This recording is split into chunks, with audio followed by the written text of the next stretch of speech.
কষ্ট করে এত এত পড়াশোনা না করে এত এত ডিগ্রি না নিয়ে এখন মনে হচ্ছে রান্না বান্না, বাচ্চা পালা, শাশুড়ি পালা, শাশুড়ির বাচ্চা পালা, ঘরের মধ্যে কখন কি রান্না হবে এসবের উপরে ডিগ্রি নিলে অনেক বেশি ভালো হতো। সকালবেলা ঘুম থেকে উঠলেই মাথাটা পুরো নষ্ট হয়ে যায়।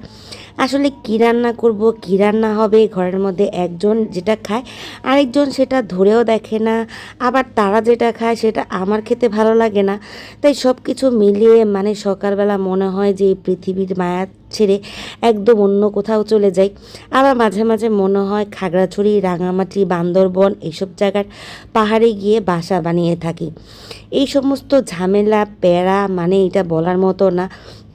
এই জন্য মনে হয় 3 বেলা রান্না কী করব সেটার উপরে ডিগ্রি নিলেই মনে হয় সবচেয়ে বেশি ভালো হতো।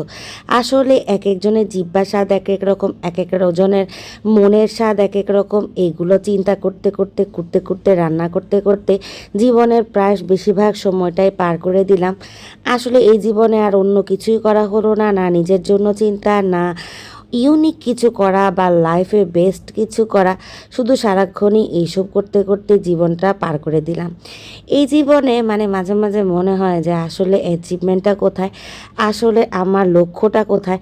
আমার লক্ষ্যটা হচ্ছে দুপুরে কী রান্না করব, সন্ধ্যায় কী নাস্তা দিব, আর তরকারিতে লবণ বেশি হলো না কম হলো, এগুলাই ভাবা। যাই হোক, ডাঁটা শাক নিয়ে আসছিল, যেদিন তরকারি আনবে সেদিন ইচ্ছা মতো নিয়ে আসবে, আর যেদিন না আনবে সেদিন কিছুই আনবে না। তো ডাঁটার শাক, তারপরে হচ্ছে এই যে এখানে মাছ, সব কিছু একসাথে মিক্স করে নিয়েছি। নিয়ে আজকে একেবারে ডিসিশন নিয়েছি 2 দিনের জন্য রান্না করে রাখবো। 2 দিনে আর রান্নাবান্না কিচ্ছু করব না। মাছগুলো হলুদ লবণ দিয়ে মাখিয়ে নিয়ে তারপর হচ্ছে এখানে পটল, কাঁকরোল এগুলো মাখিয়ে নিচ্ছি, এগুলো ভাজা ভাজা করব।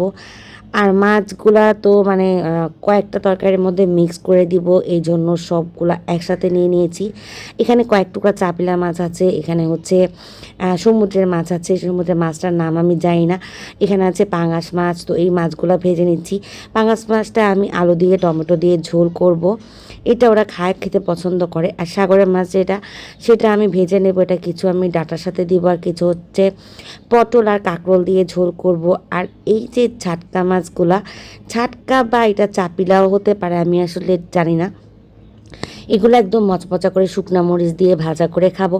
আর এই যে ডাঁটা শাকগুলা, এখানে রসুন কুচি, পেঁয়াজ কুচি, কাঁচামরিচ ফালি করে দিয়ে লবণ দিয়ে একটু ভাপ দিয়ে নিচ্ছি। একটু ভাপ দিয়ে নিলে খেতে ভালো লাগে। এগুলা হচ্ছে ভাজি করে নিব। আর কিছু কলমি শাকও ছিল, ওগুলাও কুচি করে নিয়েছি, নিয়ে হচ্ছে ভাজি করার পালা।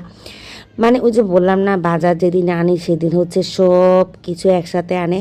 তো কলমি শাক ভাজি করতে গিয়ে আবার চিন্তা করলাম যে না, এত রকমের ভাজি টাজি খেতে ভালো লাগবে না, অল্প একটু মসুর ডাল দিয়ে যদি রান্না করে নিই হয়তো আবদুল্লাহও খাবে বা আবদুল্লাহর বাপ্পাইও খাবে। তো ওই চিন্তা থেকে আসলে মসুর ডাল দিয়ে কলমি শাকটা বসিয়ে দিয়েছি। আর এখানে মশলা টশলা কষিয়ে ডাঁটা আলু একদম ভালোভাবে কষিয়ে নিচ্ছি, যাতে ডাঁটা আলু দিয়ে রান্না করা যায়। সাগরে যে মাছটা আপনাদের দেখালাম যে ভেজেছি, এটা কিন্তু খেতে অনেকটা ইলিশ মাছের ফ্লেভার আসে। অনেকটা বললাম এই জন্য যে পুরোপুরি তো আর আসে না, কিন্তু অনেকটাই আসে, যার কারণে খেতে কিন্তু ভালো লাগে।